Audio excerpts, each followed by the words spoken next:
Maray na hapon mga tugang uya po ang mga baratang unyan para sa agadigdi sa Radio DCGB. Mga baratang maruluwa sa aga sa mga dyaryo nasyonal. Enot sa PBN DCGB. Sa mga baratang unyan para sa aga. Sinabi kan Forces Armadas kan na Pilipinas na ang C-130 aircraft na may tail number 5125 na buminagsak sa Sulu na nagkagada ng 50 katao bako man talaga brand new alagad nasa maray na kondisyon.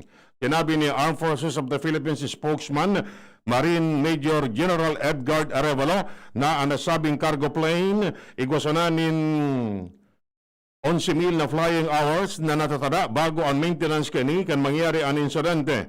Ang C-130 cargo plane nagabot sa nasyon kan Enero 29 asin saro sa mga C-130H aircraft na itanao kan gobyerno kan Estados Unidos. Suminakat na sa kabilugan na 50 ang bilang kan mga nagadan sa pagbagsakan C-130 plane kan Philippine Air Force sa Sulu. Sinabi ni Armed Forces of the Philippines o AFP Chief of Staff as General Cirilito Sobejana na all accounted na ang 96 na crew kan eroplano kung saan 47 na soldados ang nagadan mantang nasa tulong sibilyan man ang nagadan. Nasa 49 man na soldados asin 4 na sibilyan ang nalugadan. Pinahimutikan man ni Sobejana ang mga report na may mga pasahero kan eroplano na naglukso bago ini buminagsak. Pinakordonan nindaan 1 kilometer radius kan crash site para sa gigibo na investigasyon asin may bahan sa ireretrieva na black box kan eroplano. Aminado si Sobejana na may limitasyon ang runways sa holo.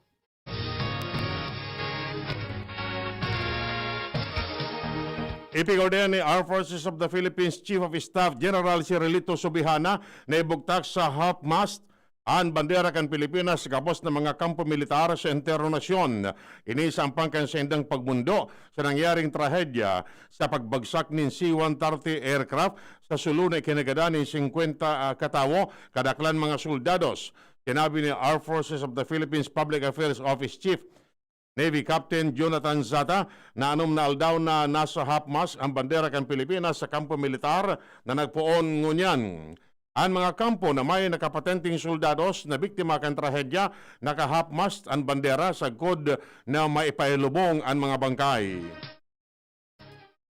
Ikinamundo nin marahay kan mga senador ang pagbagsakan C-130 plane sa Holo Sulu kung saan 50 nagadan asin sobra 40 na irido. Tinawanin doon ni Senate Committee on National Defense and Security Chairman Senator Panfilo Ping Lacson na marahay na ipangadji ngunaan mga nagadan asin ipangadji ang tolos na pagrahay kan mga nalugadan. Sinabi ni Lacson na pangadji na bago pag-isipan kan Senado na gagamito na oversight power ini o bago ikonsiderar ang investigasyon sa pagbakal kan air assets kan Armed Forces of the Philippines o AFP sa irarom kan modernization program ka ini. Mantang apwera sa pangadje, pipa hidali man ni Senator Grace Poe ang tabang kan gobyerno sa mga biktima kan trahedya. Tinawan pa nin doon ni Poe na ang pagkagadan kan mga soldados, pagirumdoman sa saindang isog asin mga sakripisyo para magampanan ang trabaho na pagserbihan ng nasyon asin namamanwa ang Pilipino. Nangapudon manin pangadje si Senator Joel Villanueva para sa tulos na pagrahay kan mga survivors sa aksidente asin para sa bilog na puwersa armadas. Nagpasalamat man si Senator Coco Pimentel sa itinao na serbisyo sa namamanwa ang Pilipino kan mga soldados na nagadan asin nalugadan sa makatoro-tristeng aksidente. Sinabi kan Forces Armadas kan Pilipinas na pigahali ninda ang foul play sa pagbagsakan sa indang C-130 aircraft sa Sulu na kinagadan ng 50 katao kadaklan kini mga soldados. Sinabi ni Armed Forces of the Philippines spokesperson Major General Edgar Arevalo na sangunyan base sa mga sirkumstansya na igusinda asin mga informasyon na aram ninda pigali ninda ang foul play. Idinunga pa man yan na ang aeroplano naghugpa sa tuong gilid kan runway sa tamang kaskas alagad kung natatada ini nakatama sa runway iyong unyan ang sendang iimbestigaran. Sinabi ni Arevalo na ang kondisyon kan fasilidad kariba ang runway ekipahes kamugtakan kan panahon asin kakayahan kan mga piloto iyong kariba sa investigasyon. Apektado ang humanitarian operations kan Armed Forces of the Philippines o AFP dahil sa pagiging grounded kan sa indang C-130 fleet. Iyan sinabi ni AFP spokesperson na Major General Edgar Arevalo matapos ang pagbagsakan saro sa C-130 plane sa Sulu kasuhapon na ikinagadan kan 47 na soldados asin 3 na sibilyan. Sigun kay Arevalo, dakulaan na itatabang kan C-130 plane sa humanitarian efforts kan gobyerno lalo na ngunya na may pandemya. Pero sinabi niyang apektado man sana iyon humanitarian operations alagad, day mapapundo dahil igwan ng contingency plan ang AFP. Mantang may iba ng air asset ang AFP para magamit sa pagkukondukta kan humanitarian operations, partikular kan rollout kan mga bakuna ngunya na may COVID-19 pandemic. Mensahe ni Arevalo na day maghadit ang publiko dahil sa pigigibo kan AFP ang gabos na paagi para magpadagos ang humanitarian operations apesar kan trahedyang ini. Mantang 5 ang C-130 plane kan AFP na sa ngunya na grounded mantang nagpapadagos ang investigasyon. May arestado, dagdag na bareta, Lidyan Silwa, si Ans Galero. Ans, kamen. Nabugtak na sa kamot kan mga otoridad lalo na kan PNP Bicol ang mag-agom na nagtago nin 13 taon dahilan sa kasong panggagadan. Susug sa impormasyong ipinaluwas ngunyan na pagkaldao kan Kampo General Simeon Ola sa iyang sinabi na nangunyan aldao nagkondusir sindan nin operasyon may kinaaraman sa nasambitan ng bagay sa Puro 4 kan Barangay Dallas, Labo, Camarines Norte. Ang mga suspitsado na nadakop kan PNP Bicol, Yusinda Alan Quinito Vergaño, 39 anyos na lalaki, asin na agong kini na si Minda Quinito Ibarameda, 35 anyos. Inima na nag-i-star, parehong residente kan Zone 10A, Barangay Karanan, Pasakaw, Camarines Sur. Susug sa impormasyon, daradara kan mga otoridad kan PNP Bicol kaibahan ang Labo Municipal Police Station, Pasakaw Municipal Police Station asin iba pa ang mandamiento de arestong pinirmahan ni Honorable Alma Balillo Operio, ang presiding judge kan RTC Branch 64 sa Labo, Camarines Norte na pirmado kan nakalihis mga Abril 2017 kung saan ini pigsasangatanin kasong murder. Susug sa impormasyon ang mga biktima o kaya ang mga suspitsadong ini nang gadanin kan nakalihis man na taon 2009. Sinabi ni Police Brigadier General Jonel Estomo, ang Regional Director kan PNP Bicol, na dakula ang pasalamat niya asin onra sa mga otoridad na nakadakop kan siring ng mga persona dahilan sa haloy na ninda ining pinaghahanap. Sa ngunyan, nagtaong asigurasyon si Estomo sa mga Bicolano na padagos sindang mataon ng serbisyo sin gigibuhon ng gad ang gabos na ngayon namara sulberana ang kada krimen na nangyayari digdi sa tuyang kapalibutan. Nagdag na bareta, Ans Galero, DCG. Iba pang detalles kan bareta. Lampas na sa 2.8 milyones katawo ang fully vaccinated kontra sa COVID-19. Kanakaangi aldaw, sobra sa 4 na bulan poon kan ilansar ang sendang inoculation program. Sinabi ka National Task Force Against COVID-19 na maabot naman sa 11.7 milyones doses ang na-administrar sa 1,197 active vaccination sites sa entero nasyon. Sa sinabi ni Sinda, naka-administrar nin average na 254,141 doses aroal daw kanakaaging simana. Maabot sa total na 8.8 milyones katawo ang nakaresibi na ng primerong dose kan COVID-19 vaccine mantang nasa 2.8 milyones ang fully vaccinated na matapos makaresibi na ng 2 doses. Laoman pa ang mas dakol na pagpusnga kan Bulkan Taal.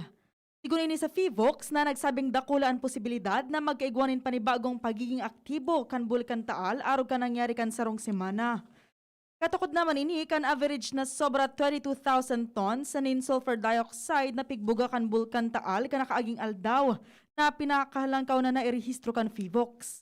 Nairehistro man kan FIVOX na 26 na makukusog as sinaharababaw na paglinog na inapod na low-frequency volcanic earthquakes. Sinabi kan Department of Health ng COVID-19 antigen test kits na ipinaluwas sa mga evacuation center mantang mas dakol na mga bakuna ang itatagama para sa renibong residentes Ali sa mga lugar na apektado kan pag-alboroto kan Bulkan Taal. Nagtaon din asugrasyon si Health Undersecretary Maria Rosario Vergere sa publiko na ang mga otoridad preparado sa kalamidad. Sa sinabi na sinda naglalaom na sa pagbakuna sa lambang saro, asin mabantayan ang mga ini sa paagi nin antigen test kits asin symptomatic monitoring, pwede nindang mapreventaran ang infection sa mga evacuation centers. Sobra sa 1,000 na pamilya ang naibakwar kan provincial government kan Batangas poon kan mag-alboroto ang Bulkan Taal kan nakaaging semana. Sinabi ni Lito Castro, pamayo ka na PDRRMC na nasa 1,563 pamilyas o katumbas nin 5,000 na individual ang nasa evacuation center na. Pinakadakol sindang na ibakwar kasubanggi matapos may rehistro ang halangkaw na pagbuga kan sulfur dioxide kan Bulkang Taal na nasa sobra 22,000 tons.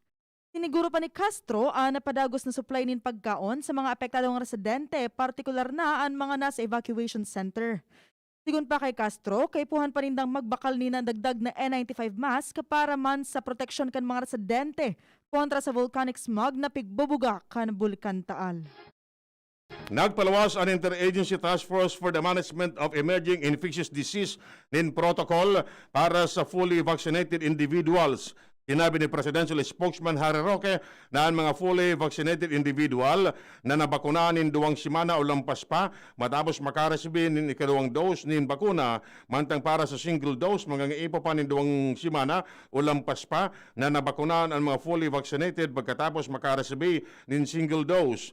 Ang mga fully vaccinated individual kay ipuan na tudukan nin bakuna na nasa Emergency Use Authorization List of Compassionate Special Permit na ipinalawas kan Food and Drug Administration o Emergency Use Listing kan World Health Organization.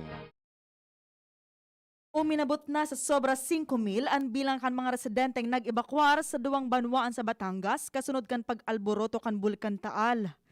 Iniyan paliwanag ka National Disaster Risk Reduction and Management Council o NDRRMC kasunod kan mga report na nasa 14,000 na ang bilang kan evacuees. Sabi ni NDRRMC spokesperson na Mark Timbal na nasa 5,583 na ang bilang kan evacuees asin magtiniran mga ini sa 22 na evacuation centers. Tinawan man doon ni Timbal na ang 14,000 iyuan sa indang projection sa kalkulasyon man sana. Sinabi ni Timbal na wara nin pigigibong evacuation sa Volcano Island dahil pigdeklarar na ining No Man's Island. Nakasentro ang pag-ebakwar sa mga banwaan na nasa high-risk areas, kaibahan ang mga banwaan kan Laurel asin Agoncillo. Apwera kaini, nakapagtaon naman nin nasa 5,000 na family food pack sa provincial capital. Nagbukdak naman nin dagdag na 200 na tent para masiguro ang 1 room, 1 family sa mga evacuation facilities asin masiguro ang physical distancing. Ang Department of Science and Technology o DOST iyon nagpaabot ng 50,000 na washable masks, mantang ang Department of Health o DOH nagpadara na nin bulong. Pinuksan naman kan Department of Agriculture o DA ang Animal Rescue Center para sa mga i-ebakwaran ng livestock. Ang iba pang detalles kang bareta pagkatapos sa nakaini. Realize true comfort and relaxation at Dorotea Resort and Spa, a perfect venue for family outings, couple retreats, and various functions such as weddings, birthday parties, corporate seminars, and conferences. Dorotea Resort and Spa. We have backpackers rooms, standard rooms, deluxe, suite, and a penthouse. Also, relax and rejuvenate with our spa's invigorating treatments, services, and facilities. Dorotea Resort and Spa. Kahugutan, Bakakay, Albay. For reservation, contact us at 0917-777-5734. Find us on Facebook, Dorotea Resort and Spa. Relax, rejuvenate, and enjoy. Only here at Dorotea Resort and Spa. Sweldo na, sweldo na, sweldo na, sweldo na. Pili ng Bear Brand, siguruhin ang tibay. Tuwing sweldo, bumili ng Bear Brand 2.4 kilogram pack. Kayang araw-arawin ang tibay hanggang sa next sweldo. Dahil mas mura ito kumpara sa patingi-tingi. Sweldo na, sweldo na, sweldo na, sweldo na. Pili ng Bear Brand, siguruhin ang tibay. Tuwing sweldo, bumili ng Bear Brand sa iyong suking tindahan. Tibay refers to Tibay Resistencia nutrients, vitamin C, iron, and zinc with 3 balanced meals. This product is not suitable for infant feeding and is not a breast milk substitute. San go beyond the void,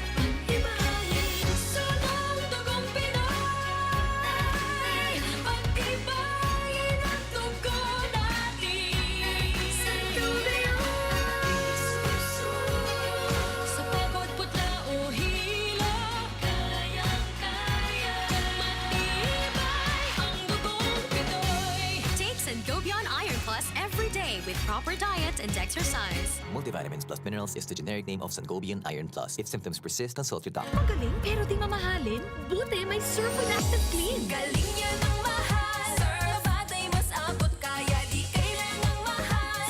Surf 550 SRP lang.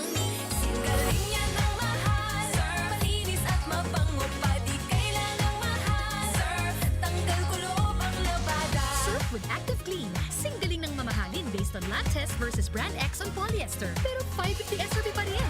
Surf with Active Clean. Ma, sa futuro, mapatindog ako nin mansyon para si mo. Engineer ang pangiturugan kan bunso ko. Dakol nin angat na kaipuhan malagpasan, tanganing makuha ini. Kaya ngunyan pa sana, pinapatibay ko na siya. Maray na sana may tibay hali sa Bear Brand Swak. 10 pesos sana. Sigurado ako. Kompleto sa tibay, tabang pampakusog kan resistensya. Tibay ang puhunan, tanganing maray, ang futuro. Bear Brand Swak. 10 pesos sana. Kumpleto refers to per serve of Tibay Resistensya nutrients, which are 100% vitamin C, iron, and zinc, based on Rennie 4 to 6 years old with 3 balanced meals. Bear Brand fortified powdered milk drink is not suitable for infant feeding and is not a breast milk substitute. 10 pesos is the suggested promo price. Promo runs from July 1, 2021 to September 30, 2021 per DOH FDA CFRR permit number 0203 series of 2021. Panahon ng hawaan. May hawaan din sa bahay na di namamalayan. Dahil ang sponge ay maaaring pugad ng milyon-milyong germs na maaaring humahawa sa pinagkakainan. Iwasan ang hawaan. The Philippine Society of Microbiologists recommends Joy Antibac with Power of Safeguard. Removes 99.9% of germs sa sponge. Para iwas hawa sa pinagkakainan, mag-Joy Antibac with Power of Safeguard. Iwas germs, iwas sakit. Mag-Joy Antibac para iwas hawa sa pinagkakainan. 15-day mileage claim is based on quantitative consumer usage test. Joy Quincenas Pack, only 10 pesos and 50 centavos SRP.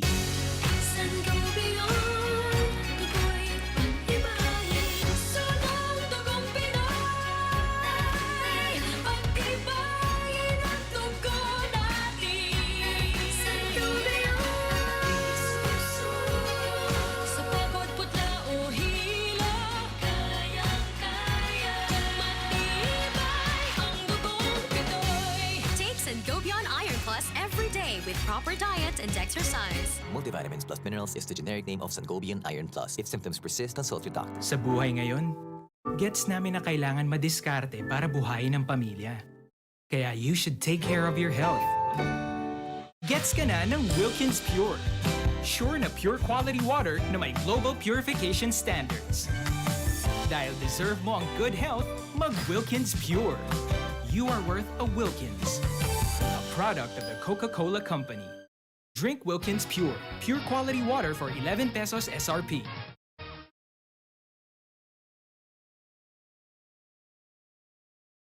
Iba pang detalles kan Bareta. Pinahalipot kan gobyerno ang quarantine period sa mga close contact kan mga personang tinamaan ng COVID-19 na fully vaccinated na alay sa 10 dias sa 7 dias. Sinabi ni Presidential Spokesman Harry Roque na sa sitwasyon na fully vaccinated na ang sarong persona, alagad close contact kan probable asin konfirmadong kaso ng COVID-19, pwedeng ipairarom sa lipot na 7 dias na quarantine period kung mantinidong asymptomatic para sa durasyon ng 7 aldaw. Idinugang pa man niya na kung kaipuan ang swab test sa mga fully vaccinated, pwedeng matest sa maski daipan ng 5 aldaw matapos kan petsa kan sindan na bantad o na-expose sa virus. Siniguro kan Philippine Institute of Volcanology and Seismology of PHIVOLCS na mantinidong ligtas magpasyar sa Tagaytay. Sigun kay PHIVOLCS Director Renato Solidum Jr., bako direktang apektado ang Tagaytay sa sitwasyon kan Bulkan Taal. Warang volcanic smog na nagpapasiring sa direksyon kan Tagaytay, kaya pwede pa man girari magbisita ang mga turista sa lugar. Pagsiguro kan PHIVOLCS na paragos nindang pigbabantayan ang sitwasyon kan bulkan en kaso maglalaini. Sinabi ni FDA Director General Eric Domingo na maigpit na pig-uugid kan Food and Drug Administration ang lot number o batch code kan mga bakuna kontra sa COVID-19 dalan sa mga informasyon nin bako otorisado kan bakuna. Sa sinabi na ang pagbilang kan mga bakuna iyo ang makakatabang para maisiyan kung ang bakunang ipinapabakal iyo ang supply sa gobyerno. Idinugang pa ni Domingo na dapat nakarecord as in maisiyan kung sa inda darahon tanganing masabutan kung may nakalusot na bako manhali sa gobyerno. Nagpatanid man siya na ang pagpabakal ng bakuna nakakaalarma dalang ta posibleng maapektaran kini ang mga dapat maging resypiente. Pwedeng i-reimburse kan mga empleyado kan gobyerno ang gastos ninda sa internet connection matapos mag-work from home dahil sa pandemya.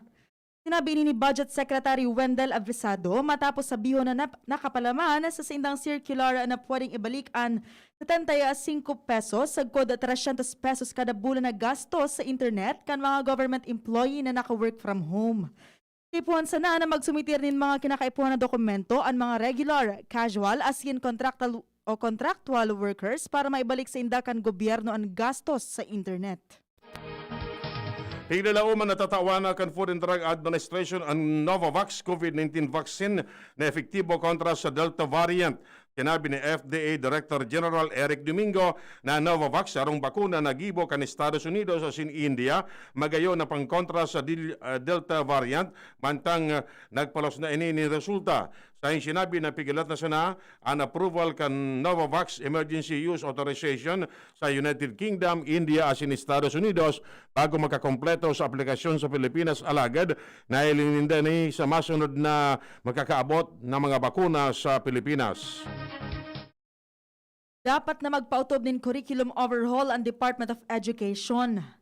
Iniyan pangapudan ni Albay 2nd District Representative Joey Salceda, Chairman kan House Committee on Ways and Means, matapos ang report kan World Bank na 80% kan mga aki na Filipino ang may problema sa reading as in mathematical skills. Sigun kay Salceda, bako na angay sa makabagong panahon ang educational system kanasyon, kaya dapat na magpautob ninda kulang pagbabago lalo na tamay epekto ini sa ekonomiya.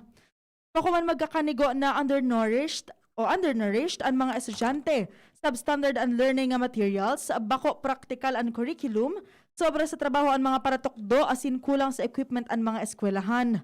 Tinawanin doon ni dating National Economic and Development Authority Chief na kaibanan mga nasabing problema sa re-resolveran kan sa iyang propwestong Comprehensive Education Reform Agenda. Tiraram kay ni, mapautob nin overhaul sa K-12 system asin na pagbabago sa technical asin vocational skills apwera pa sa improvement kan school facilities. Sinabi ni Vice Presidente Leni Robredo na dapat ikonsiderar kan gobyerno ang pinakauring COVID-19 Resilience Study kung saan ang Pilipinas na mugtak sa ikadua sa pinakaultimo sa pag-aaral sa pandemic response. Ang Pilipinas nasa ika-52 sa 53 na mga nasyon sa ganibong COVID-19 resilience ranking kan Bloomberg. Sayang sinabi na ang gobyerno dapat maging competitive sa pagsasabi na kung maresebi ang kopya kan pag-aadal, dapat magkaigwanin assessment tanganing maisiyan kung saan ang problema asin mahanapan ning solusyon. Ipigbubusol kan Commission on Higher Education o CHED na maisabay ang mga estudyante sa COVID-19 vaccination priority list kan gobyerno. Sigun kay CHED Chairman Prospero de Vera na iniitanganing mas dakol pang mga universidad asin programa ang tugota na magkondukta nin limitadong face-to-face classes. Ipighiras ni De Vera na zero transmission kan COVID-19 pamangiraray sa UP College of Medicine na nagpuon kan sa idang limitadong physical classes kan Desyembre asin Our Lady of Fatima University na nagpuon naman kan face-to-face classes kan katahawan kan Enero. Plano man kan CHED na mapalawig ang limitadong physical classes sa iba pang degree programs aro kan engineering, information technology, maritime programs, veterinary medicine asin industrial technology. Sa ngunyan, 93 na higher educational institutions sa nasyon ang pigutugota na magkondukta ng limited face-to-face classes. Tinawanin doon ni Senador Sherwin Gatchalian ang importansya kan pagsimbag sa kakulangan sa comprehensive sexuality education kasunod man kan executive order kan Malacañang na minadeklarar na gibo na prioridad ang pagkortar sa teenage pregnancy. mandato sa Responsible Parenthood and the Reproductive Health Act of 2012 o Republic Act 10354 ang pagkakaigwa ng tamang reproductive health education. Kariba sa mga dapat matukar, iyon issue sharing sa protection, hali sa amay na pagbados, pang-aabuso sexual, gender-based violence asin responsableng pag-uugali. Plano kan Commission on Elections o COMELEC na dagdagan ang cluster de precinct sa maabot na May 2022 elections. Sigun kay COMELEC spokesman James Jimenez, nagikan sa 84,000, plano nindang gibuhon sa 105,000 ang bilang kan polling precincts. Sinabi niya ini matapos maglangkaw ang voting population asin tanganing maiwasan ang overcrowding. Sinabi pa ni Jimenez na makakaboto nin may kumpiyansa ang mga botante dahil ang mga voting center nakadisenyo bilang COVID-19 safe. Yan mga tugong nga detalles kan mga bareta ngunyan na Lunes. Sa pangarakan mga pagriba, manitutan niya sa lado teknikal. Kami po ang nagatod kan bareta. Ako po si Franz na may boras. Ako man po si Edwin Teralta nagsasabing mabalos kan sendong pagantabay. Mag spaghetti tayo, Erial ang pasta ko, Erial, Erial, Erial. Sarap, sustansya, sulit talaga. Sarap, sustansya, sulit talaga. Spaghetti Erial, sarap, sustansya, sulit. Basta maray na kalidad na pasta, El Real mo na. Sulit na, value for mommy pa. Bakal na. Ang pinagalan. Sinakripisyohan